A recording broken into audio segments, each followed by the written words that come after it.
Era el 15º amanecer en el desierto de Atacama, y yo sabía que sería el último. El sol implacable comenzaba a golpear el parabrisas del camión atascado como un martillo invisible que me recordaba mi condena. 15 días sin agua, 15 días sin comida. Solo el silencio infinito del lugar más árido del planeta y la certeza de que moriría allí, solo, olvidado en medio de las dunas y las rocas que se extendían hasta donde alcanzaba la vista. La boca me ardía como si hubiera tragado brasas. La lengua hinchada apenas cabía entre los dientes, y cada intento de tragar era una agonía. El estómago había dejado de gruñir días atrás. Ahora solo sentía un vacío que me devoraba desde adentro, como si mi propio cuerpo hubiera comenzado a consumirse para seguir vivo unas horas más. Mis manos temblaban sin control, la piel agrietada sangraba en las articulaciones, y cuando me miraba en el retrovisor, apenas reconocía al hombre de ojos hundidos y pómulos salientes que me devolvía la mirada. Me llamo Rubén Alejandro Soto, tengo 42 años, y soy camionero de rutas largas desde hace 20. Conozco cada kilómetro de la Ruta 5 que atraviesa Chile de norte a sur. He manejado por el paso de Jama hacia Argentina docenas de veces. He cruzado la cordillera en condiciones que harían temblar a conductores menos experimentados.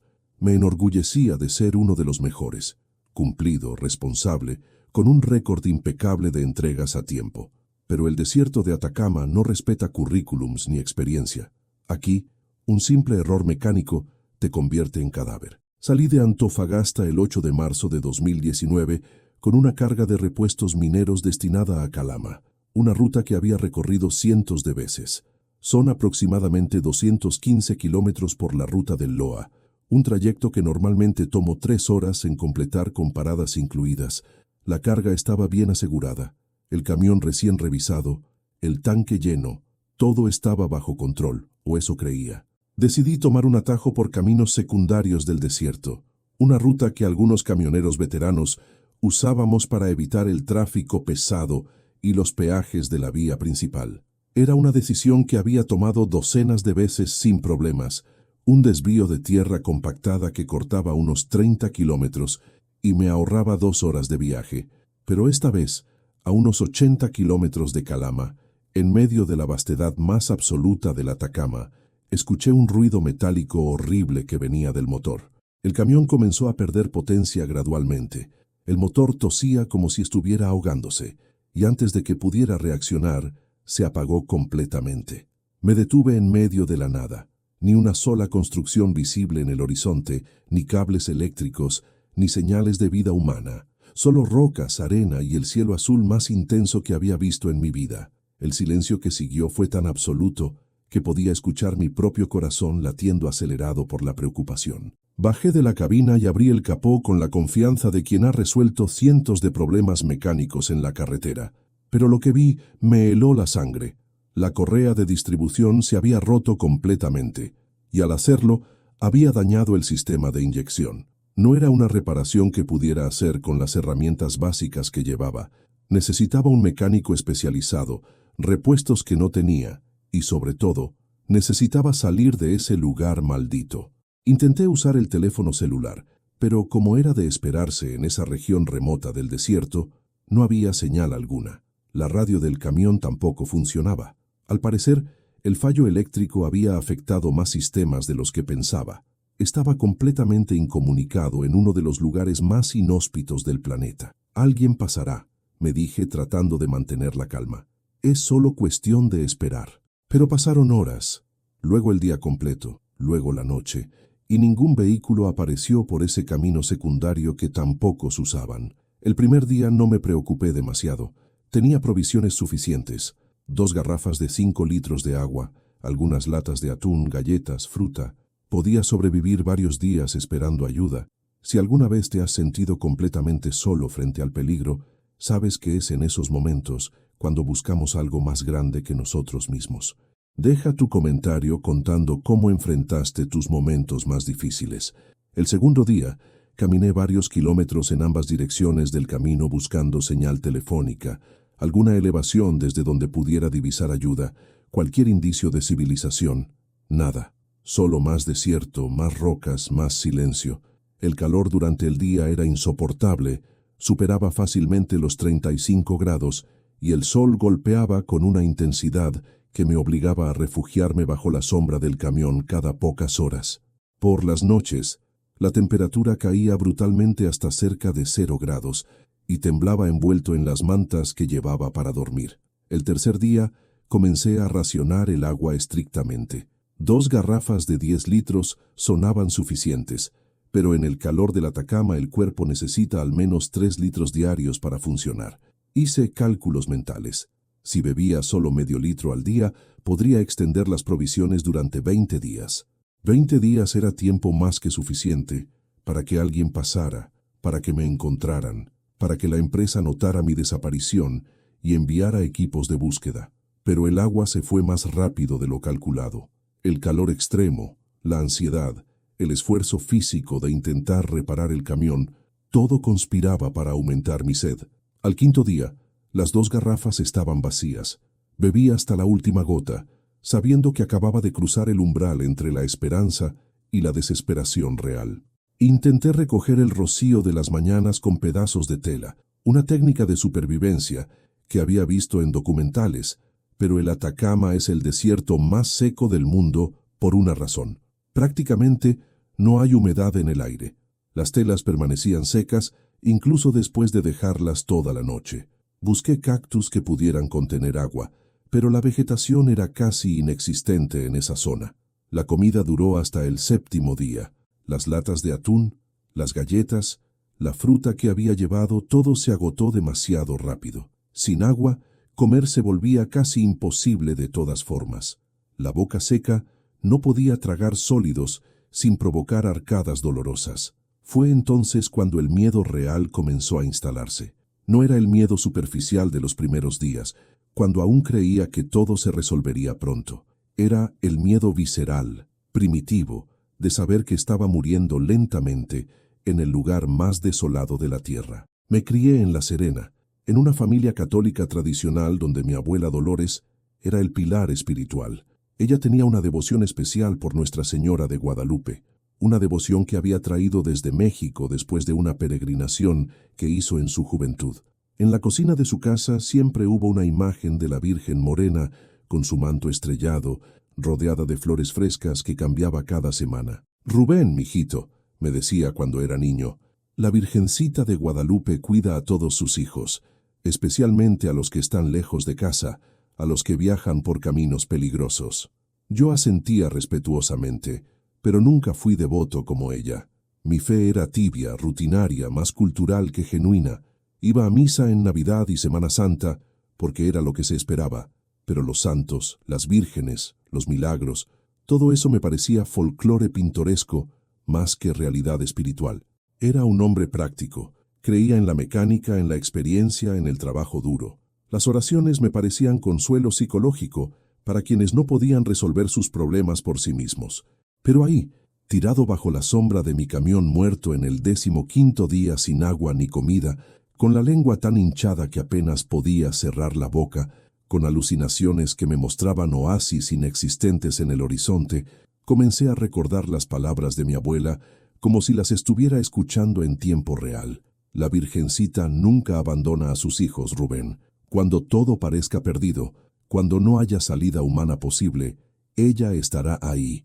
Solo tienes que pedirle con fe verdadera. Mi cuerpo estaba al límite absoluto de la resistencia humana. Los órganos comenzaban a fallar por deshidratación severa, el corazón latía irregularmente, la visión se nublaba constantemente. Sabía, con la certeza científica de quien ha estudiado casos de supervivencia extrema, que me quedaban horas, quizás un día más como máximo. La noche del 15º día fue la más fría que había experimentado. Las estrellas brillaban con una claridad imposible, tan densas y cercanas que parecía poder tocarlas extendiendo la mano. El silencio del Atacama a esa hora es algo que no puede describirse con palabras. Es como si el universo entero contuviera la respiración. Acostado en el suelo rocoso, temblando de frío y debilidad, con la muerte respirándome en la nuca, hice algo que no había hecho en décadas. Recé. No fue una oración mecánica aprendida en la infancia, sino un grito desesperado del alma. Virgen de Guadalupe, murmuré con voz que apenas era un susurro ronco. Si realmente existes, como decía mi abuela, si realmente cuidas a los que viajan lejos de casa, no me dejes morir solo en este infierno. No esperaba respuesta, no esperaba milagro. Solo necesitaba decirlo en voz alta antes de que el silencio eterno me tragara para siempre. Lo que sucedería en las horas siguientes desafiaría todo lo que creía saber sobre la realidad, sobre la fe y sobre los límites de lo posible. Los primeros síntomas graves de deshidratación severa comenzaron al 8º día. Mi cuerpo, privado de agua durante más de 72 horas, iniciaba el colapso sistémico que había leído en manuales de supervivencia, pero nunca imaginé experimentar. La piel se me había vuelto seca como pergamino, tan tensa sobre los huesos que parecía a punto de rajarse con cada movimiento. Los ojos se me hundían cada día más en las cuencas, rodeados de círculos oscuros que me hacían parecer un cadáver viviente. El corazón latía de forma irregular, acelerado e impredecible, bombeando una sangre cada vez más espesa por venas que se esforzaban por mantenerme consciente. Sentía palpitaciones violentas que me despertaban en las noches, el pecho golpeando como si algo quisiera escapar de dentro. La respiración se había vuelto rápida y superficial. Cada inhalación requería un esfuerzo consciente que me agotaba. Pero lo peor, lo que realmente me aterrorizaba, era lo que estaba sucediendo con mi mente. Al 9º día comenzaron las confusiones. Perdía el hilo de mis pensamientos a mitad de una idea. Olvidaba por qué había caminado hasta cierto punto del camión. Me quedaba mirando el horizonte sin recordar qué estaba buscando. La desorientación llegaba en oleadas impredecibles que me dejaban paralizado de terror. «Tienes que mantenerte lúcido», me repetía en voz alta, aunque mi propia voz sonaba extraña, ajena. Rubén Soto, 42 años, camionero, ruta Antofagasta-Calama, desierto de Atacama. Me obligaba a recitar datos básicos como un mantra para mantener algún anclaje con la realidad. Al 10º día, las alucinaciones comenzaron. La primera fue auditiva.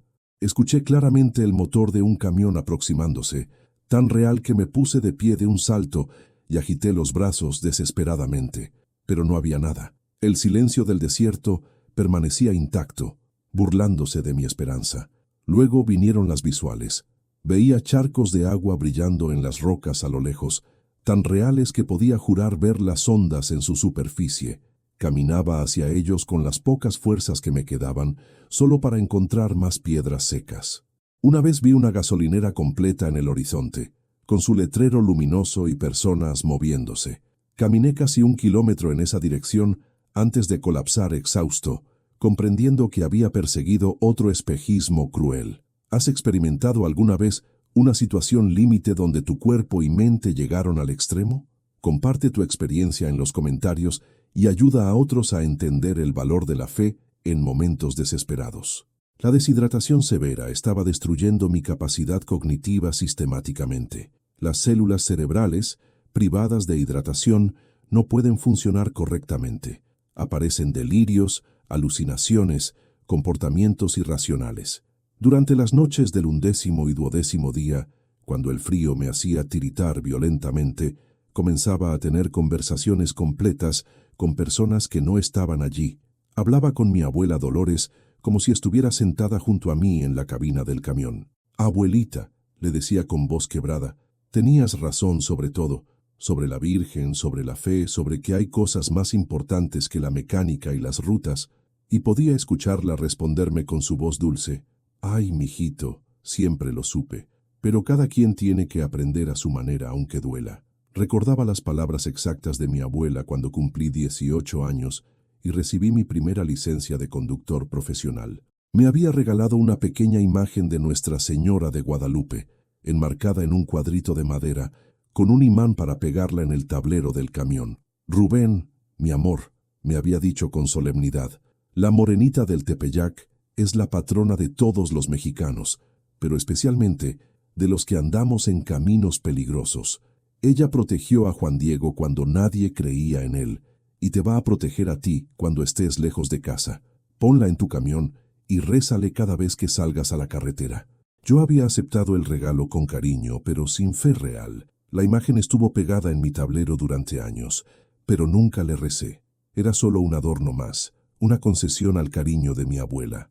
Eventualmente, cuando cambié de camión, ni siquiera me molesté en transferirla.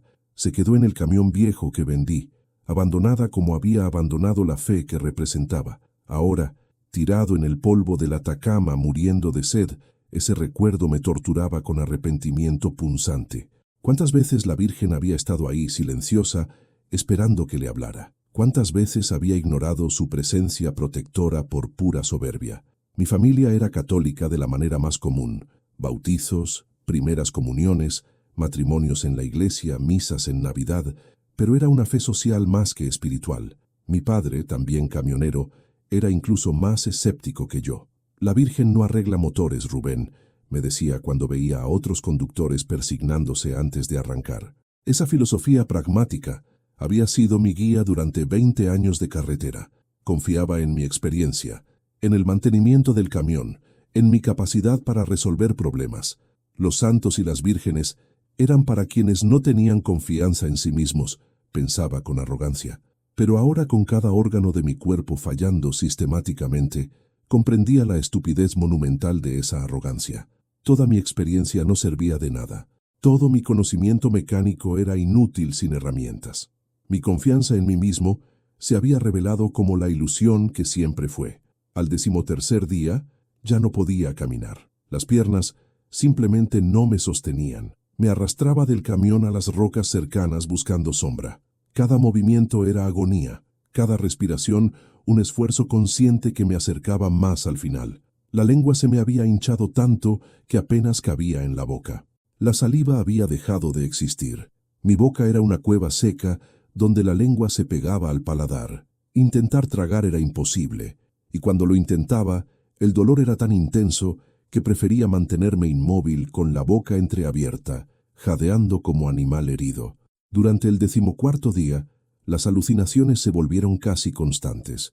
Ya no podía distinguir claramente entre lo real y lo imaginario. Veía a mi esposa Patricia sentada en la cabina del camión, llorando por mí. Veía a mis hijos jugando entre las rocas del desierto.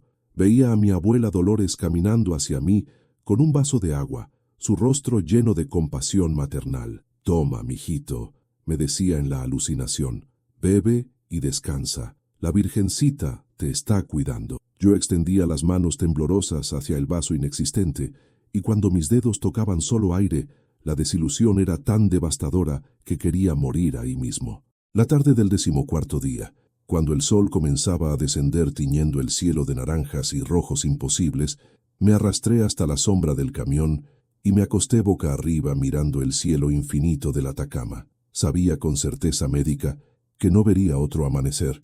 El cuerpo humano puede sobrevivir aproximadamente 3 días sin agua en condiciones normales. Yo había llegado a 14 días en el ambiente más hostil imaginable. «Lo siento, abuelita», murmuré al cielo que se oscurecía.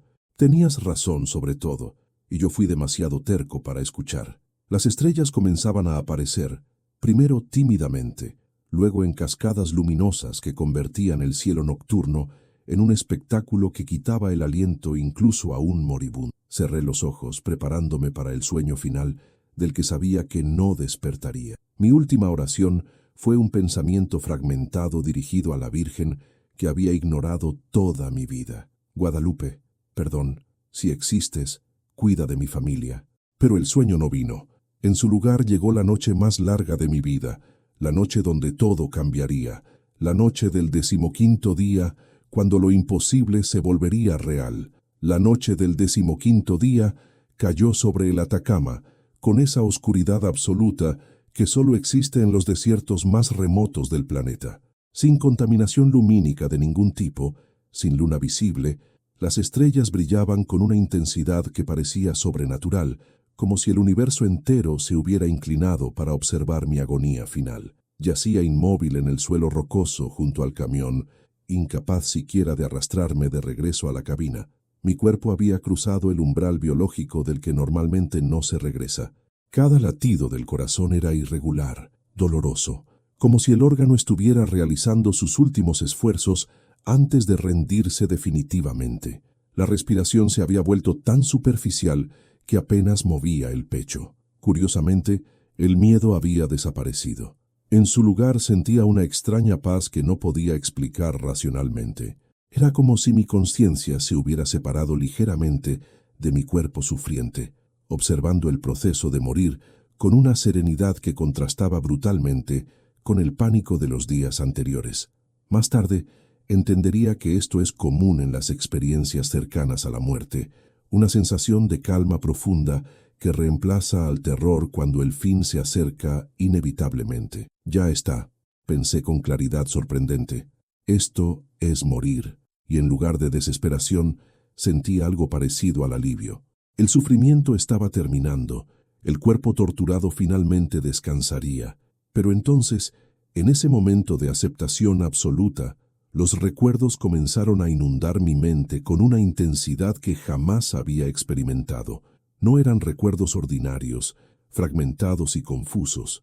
Era como si estuviera reviviendo momentos completos de mi vida con una claridad total, viendo no solo las escenas, sino sintiendo las emociones exactas de esos momentos. Vi a mi abuela Dolores en su cocina, arrodillada frente a la imagen de Nuestra Señora de Guadalupe, que siempre mantuvo en el altar casero. Tenía yo unos 8 años, y ella me había llamado para que rezara con ella. «Ven, Rubencito», me decía con esa voz dulce que nunca olvidaría, «vamos a pedirle a la Virgencita que cuide a tu papá en la carretera». Mi padre estaba haciendo un viaje largo a Arica, y ella siempre se preocupaba. Recuerdo que me arrodillé junto a ella más por obediencia que por fe, aburrido, queriendo volver a jugar con mis amigos, pero ella rezaba con una intensidad que me impresionaba incluso entonces, sus manos ásperas aferradas al rosario, sus ojos cerrados con concentración absoluta. «Virgen Santísima de Guadalupe», decía, «Madre de todos los que andamos lejos de casa, protege a mi hijo en los caminos peligrosos. Tú que salvaste a Juan Diego, sálvalo también a él. En los momentos más difíciles de tu vida, ¿a quién acudes? Si alguna vez has experimentado el poder de la fe cuando todo parecía perdido, comparte tu testimonio en los comentarios. Tu historia puede dar esperanza a alguien que está pasando por su propio desierto». Ahora, muriendo en el Atacama, comprendía con una claridad dolorosa que esas oraciones no eran superstición folclórica, sino actos de amor profundo. Mi abuela no confiaba en la mecánica de los camiones ni en la experiencia de mi padre. Confiaba en el amor maternal de la Virgen que había protegido a su pueblo durante siglos. Otro recuerdo se impuso con fuerza devastadora. El día de mi boda con Patricia, hace 20 años. La ceremonia había sido en la iglesia parroquial de La Serena, y mi abuela había insistido en que lleváramos flores a la imagen de la Virgen de Guadalupe que estaba en una capilla lateral. «Es importante, mijito», me había dicho con seriedad. «Ella tiene que bendecir tu matrimonio para que sea fuerte». Yo había accedido por compromiso, pero recuerdo claramente pensar que era un ritual vacío.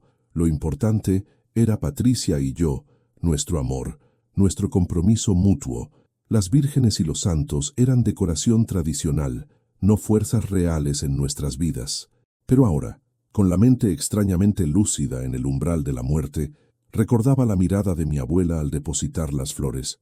Había lágrimas en sus ojos y una sonrisa de gratitud genuina, como si realmente estuviera hablando con alguien real, alguien que la escuchaba, alguien que intervendría en nuestras vidas si se lo pedíamos con fe verdadera. «Perdóname, abuelita», murmuré con voz que era apenas un susurro. «Perdóname por no haber entendido». La temperatura había caído brutalmente. Mi cuerpo temblaba incontrolablemente, aunque ya no sentía realmente el frío. Era como si estuviera observando ese cuerpo tembloroso desde cierta distancia, reconociéndolo como mío, pero sin identificarme completamente con él. Esta sensación de desprendimiento es otro fenómeno común en las experiencias cercanas a la muerte. La conciencia comienza a separarse del cuerpo físico. Miré hacia el cielo estrellado del Atacama, ese cielo que había contemplado durante 15 noches de soledad absoluta, y por primera vez en mi vida adulta, recé con fe genuina. «Virgen de Guadalupe», dije en voz alta, aunque mi voz era apenas audible. «No sé si realmente existes como creía mi abuela. No sé si puedes escucharme, pero si estás ahí, si realmente cuidas a los que andamos perdidos en caminos peligrosos, te pido que no me dejes morir solo en este lugar maldito». Las lágrimas rodaban por mis mejillas agrietadas, ardiendo en las heridas que el sol había abierto en mi piel. «No tengo derecho a pedirte nada», continué, la voz quebrándose. «Pasé toda mi vida ignorándote, burlándome en secreto de los que te rezaban, pero mi abuela te amaba, y ella era mejor persona que yo. Por su memoria, por su fe que yo rechacé, te pido misericordia». El silencio que siguió fue absoluto. Ni siquiera el viento movía el aire nocturno. Era como si el desierto entero contuviera la respiración, esperando algo. Cerré los ojos, exhausto por el esfuerzo de hablar. La inconsciencia comenzaba a reclamarme, esa inconsciencia final de la que sabía que no despertaría. Mi último pensamiento coherente fue para Patricia y mis hijos. Los amo. Perdónenme por no volver a casa. Y entonces, en ese preciso momento cuando la oscuridad comenzaba a tragarme, sentí algo que desafiaría toda explicación racional. Una presencia. No era algo que viera o escuchara en el sentido ordinario. Era una presencia que sentí con una certeza absoluta, más real que cualquier cosa que hubiera experimentado en mi vida física. El aire alrededor de mi cuerpo moribundo cambió, se volvió cálido a pesar del frío nocturno. Se llenó de algo que solo puedo describir como amor puro. Abrí los ojos con dificultad, esperando otra alucinación cruel, otro espejismo de mi cerebro desesperado.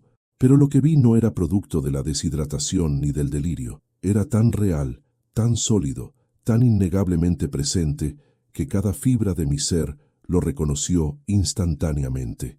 A 3 metros de donde yacía, materializada de la nada, como si hubiera atravesado un velo invisible entre mundos, estaba ella, Nuestra Señora de Guadalupe. No era una aparición etérea o translúcida como en las películas.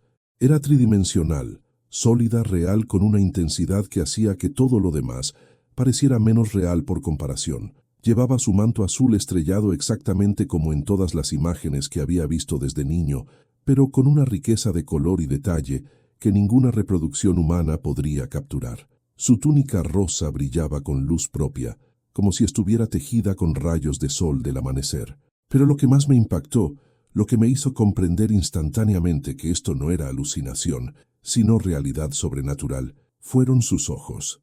Me miraban con una ternura tan profunda, tan maternal, tan llena de compasión infinita, que comencé a sollozar como no había llorado desde la infancia.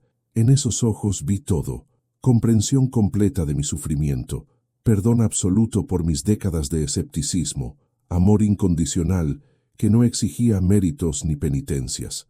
Era el amor que toda alma humana busca desesperadamente durante toda su vida, el amor que llena cada vacío, que sana cada herida, que responde cada pregunta. «Hijo mío», me dijo, y su voz era como música celestial mezclada con el susurro del viento entre las montañas. No hablaba español ni ningún idioma humano específico, pero entendía perfectamente cada palabra en lo más profundo de mi alma. «¿Por qué dudaste de mi presencia? ¿No he cuidado siempre de mis hijos que viajan lejos de casa?» Intenté responder, pero no salían palabras, solo sollozos, lágrimas que brotaban imposiblemente de un cuerpo que no tenía líquido que desperdiciar, lágrimas de reconocimiento, de arrepentimiento, de gratitud abrumadora por haber sido encontrado en mi momento más desesperado. Ella se acercó lentamente, sus pies descalzos flotando levemente sobre el suelo rocoso del desierto, como si la gravedad no tuviera poder sobre ella. La luz que emanaba de su presencia iluminaba todo el barranco con un resplandor dorado y azul celeste que no tenía nada que ver con la luz física ordinaria. «Tu abuela nunca dejó de rezar por ti», continuó con esa voz que era simultáneamente suave y poderosa. «Cada día de su vida, desde que naciste hasta que cerró sus ojos por última vez, me pidió que te cuidara en los caminos.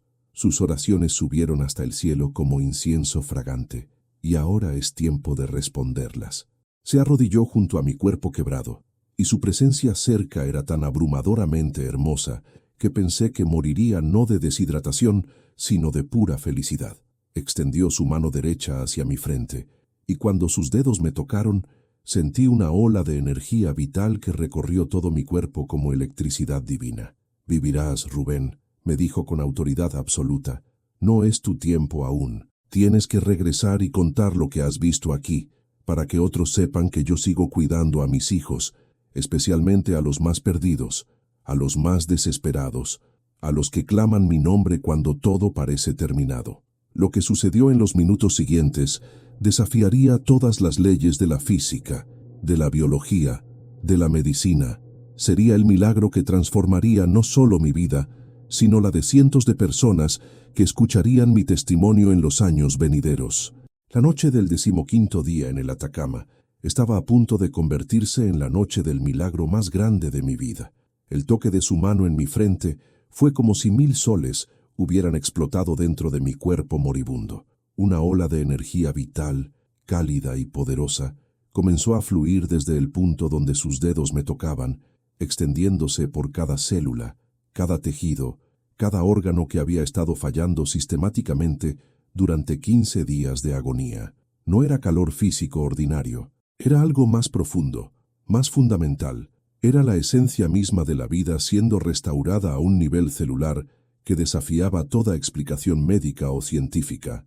Sentía cómo mi corazón, que latía irregular y débilmente, comenzaba a estabilizarse, bombeando con fuerza renovada. Los pulmones, que apenas podían realizar respiraciones superficiales, se expandían completamente por primera vez en días, llenándose de aire que sabía a vida pura. «No temas, hijo mío», continuó la Virgen de Guadalupe, con esa voz que era simultáneamente suave como el susurro del viento y poderosa como el rugido del océano. «El agua que tu cuerpo necesita te será dada, no del desierto, sino del cielo.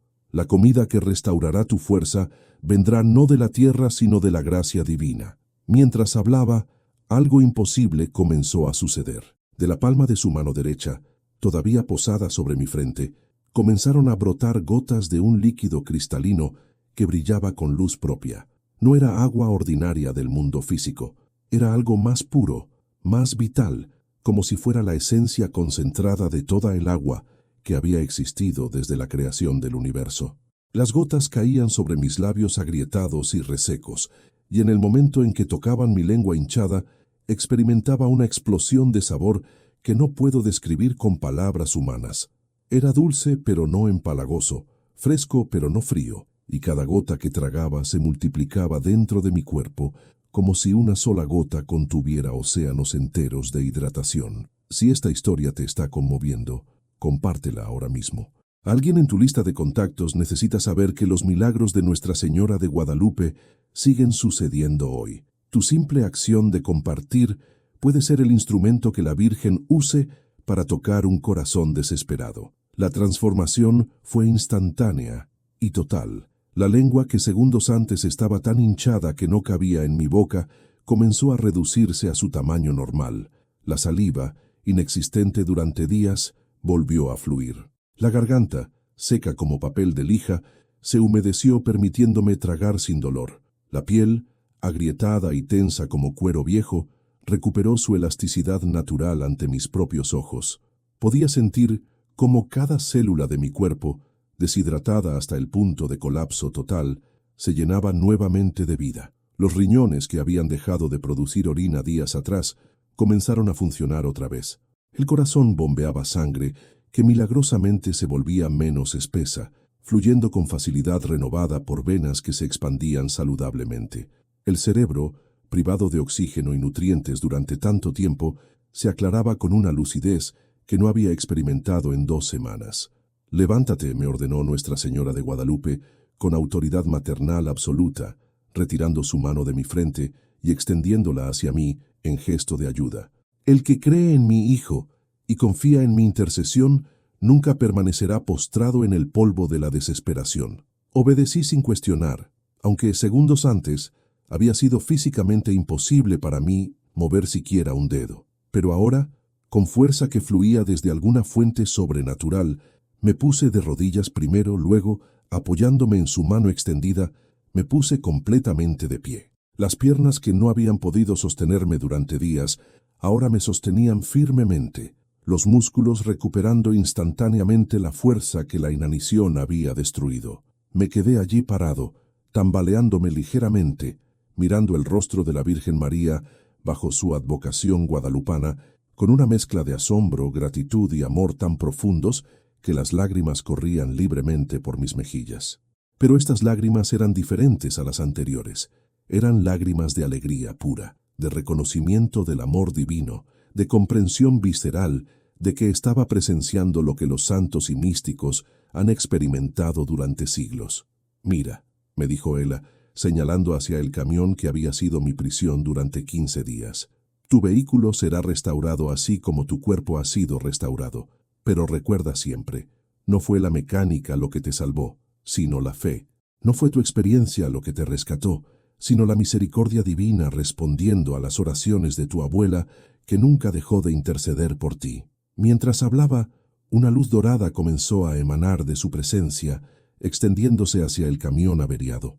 La luz envolvió el vehículo completamente, penetrando el metal, el motor, cada componente mecánico que había fallado.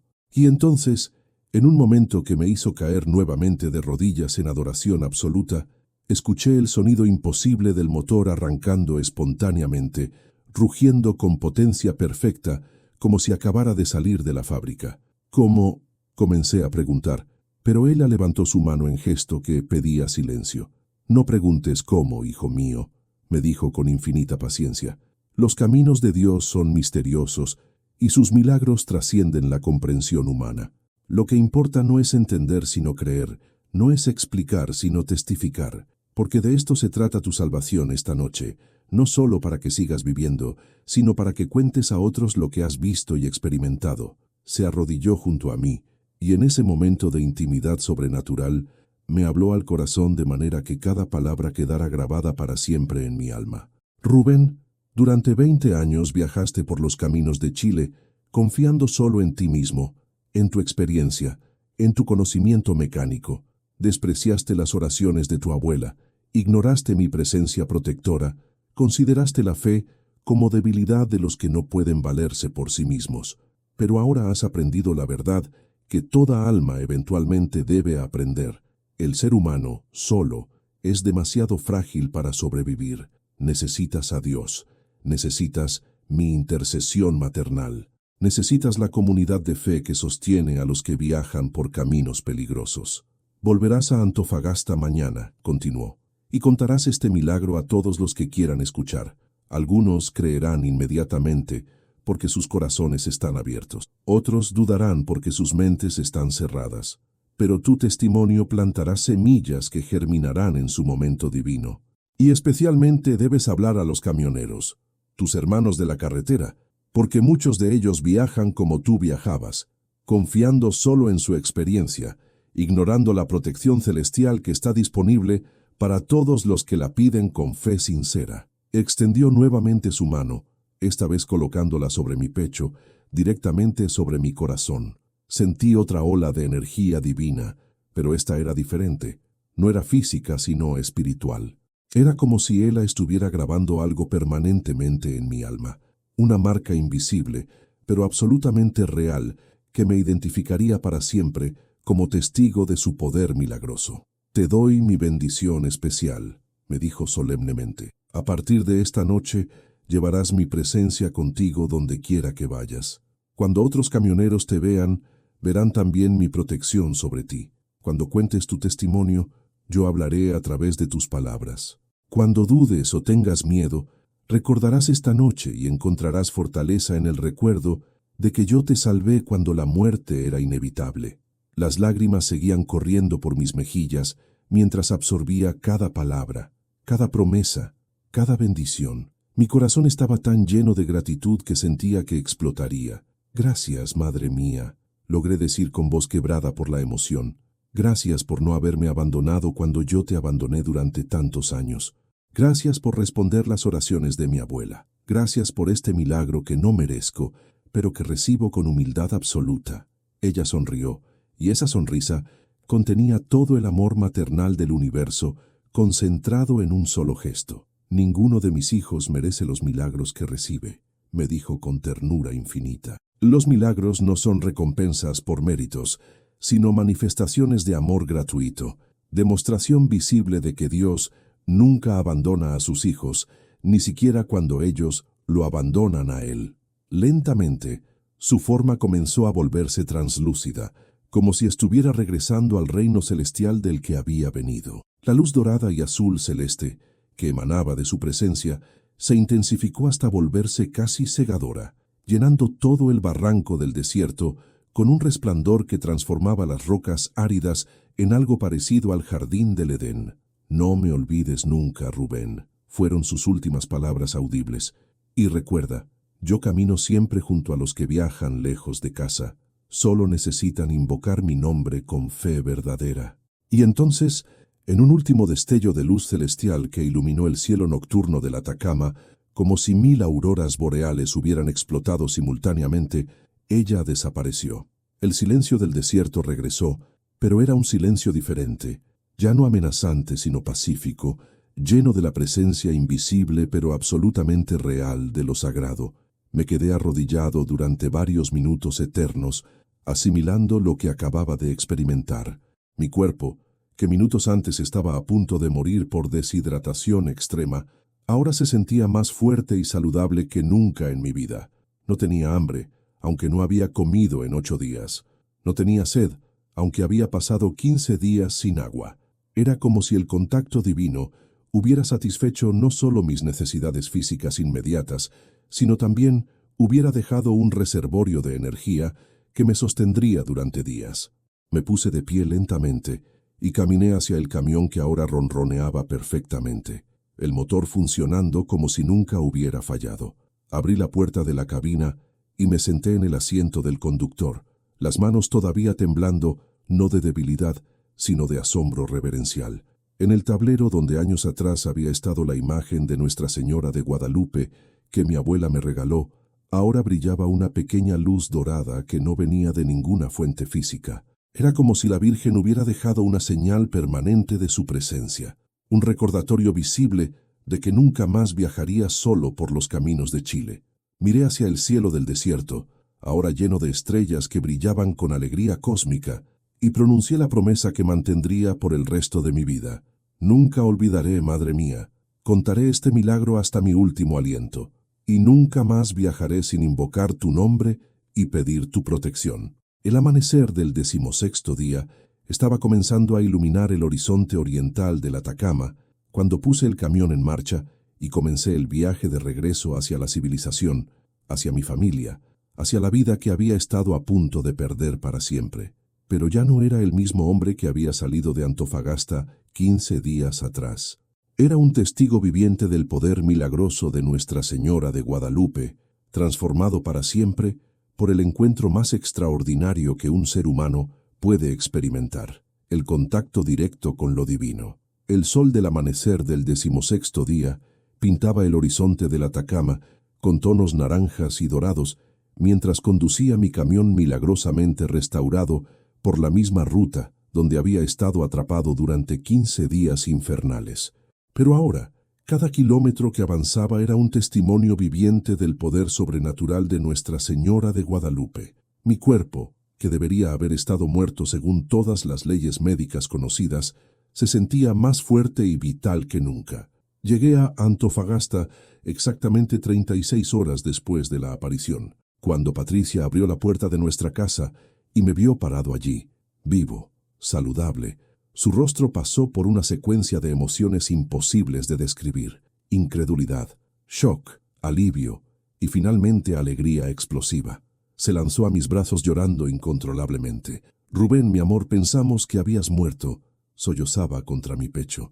«La empresa llamó hace 5 días diciendo que no habías llegado a Calama, que habían enviado equipos de búsqueda por la ruta principal, pero no encontraron nada. Pensamos que te habíamos perdido para siempre».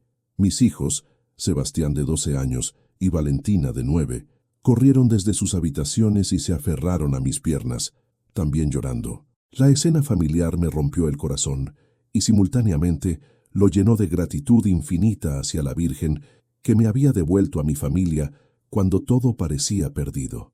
Esa misma tarde, sentado en la mesa de nuestra cocina rodeado de mi familia, les conté todo, cada detalle de los 15 días de agonía, cada momento de desesperación, cada alucinación y finalmente la aparición milagrosa de Nuestra Señora de Guadalupe.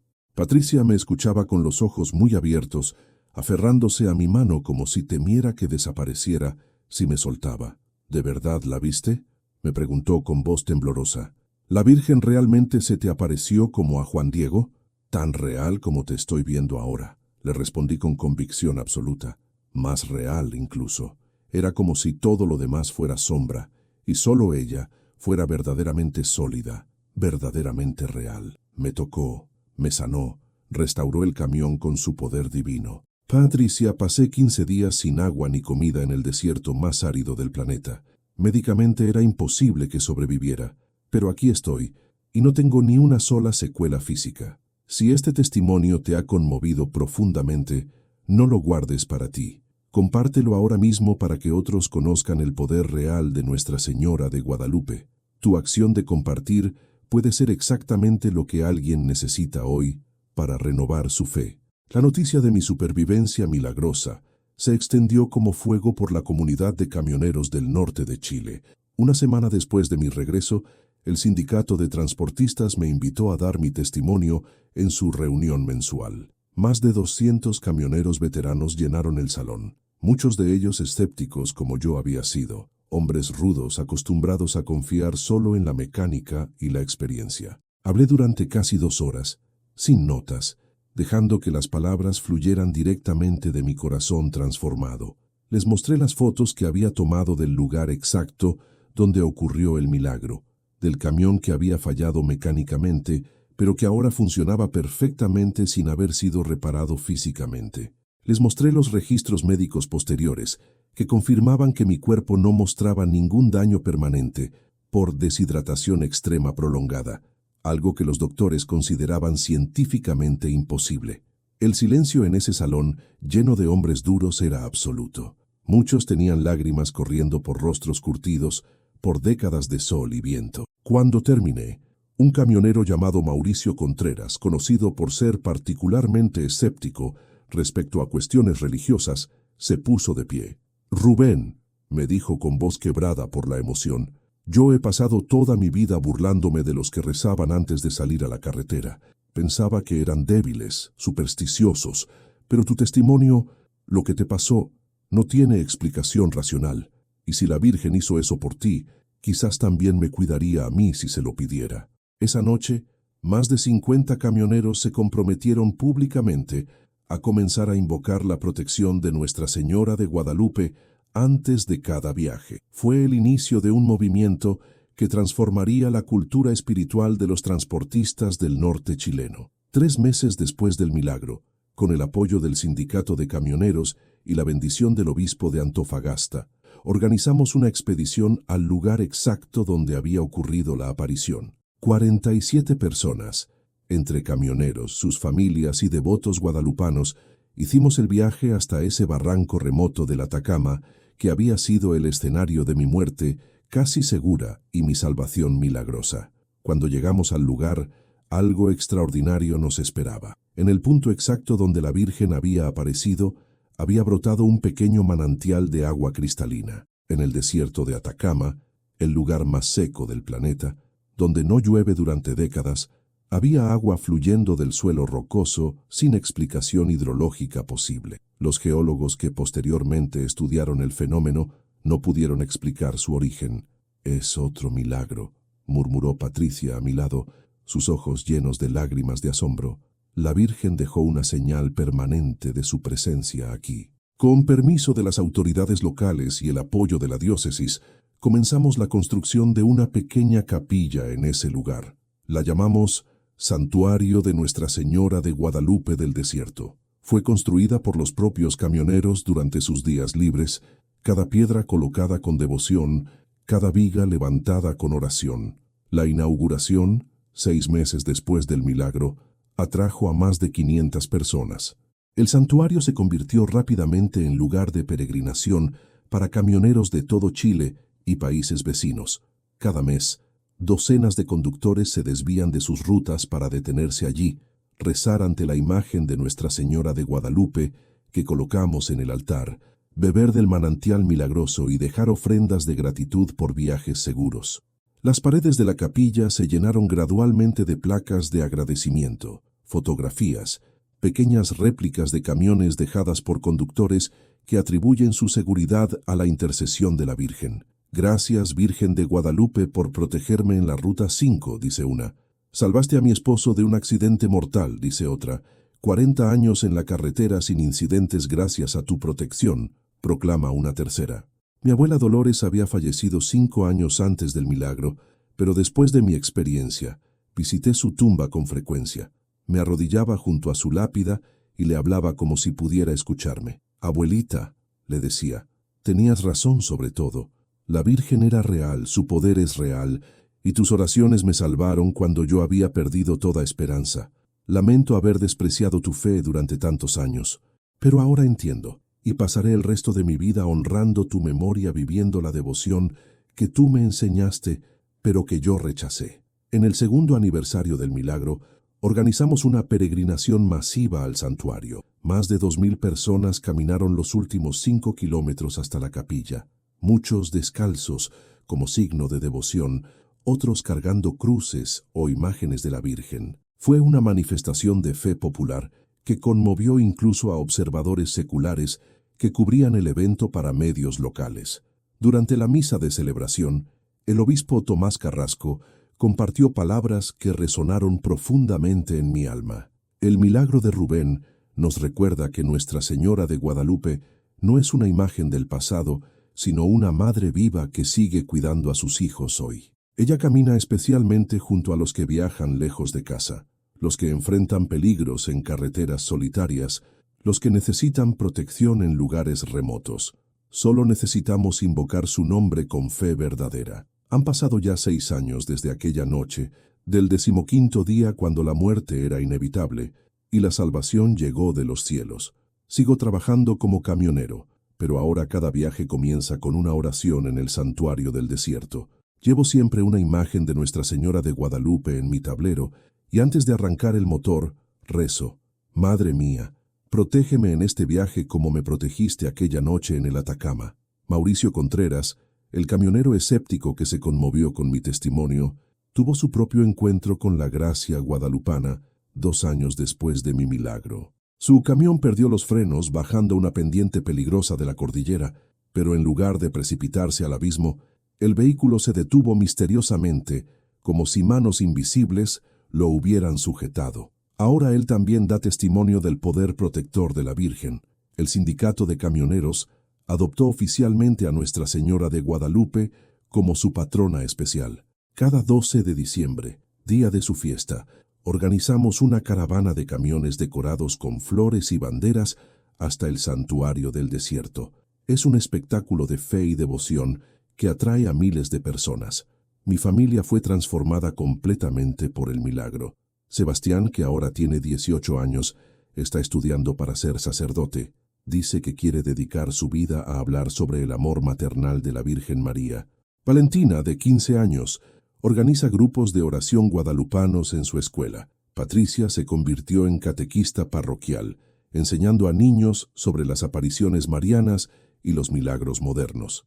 Cada vez que alguien me pregunta si realmente creo que la Virgen de Guadalupe se me apareció, si de verdad pienso que fue un milagro y no alguna explicación científica que aún no comprendemos, les miro a los ojos y respondo con la certeza absoluta de quien ha tocado lo divino. Pasé 15 días sin agua ni comida en el desierto más árido del planeta. Según la ciencia médica, debería haber muerto al 3er o 4.º día. Pero estoy aquí, sin ninguna secuela física, porque Nuestra Señora de Guadalupe respondió las oraciones de mi abuela y me salvó cuando todo estaba perdido. No fue suerte, no fue coincidencia, fue un milagro, puro y simple. El manantial en el desierto sigue fluyendo, desafiando todas las explicaciones hidrológicas. El santuario recibe cada año a más visitantes.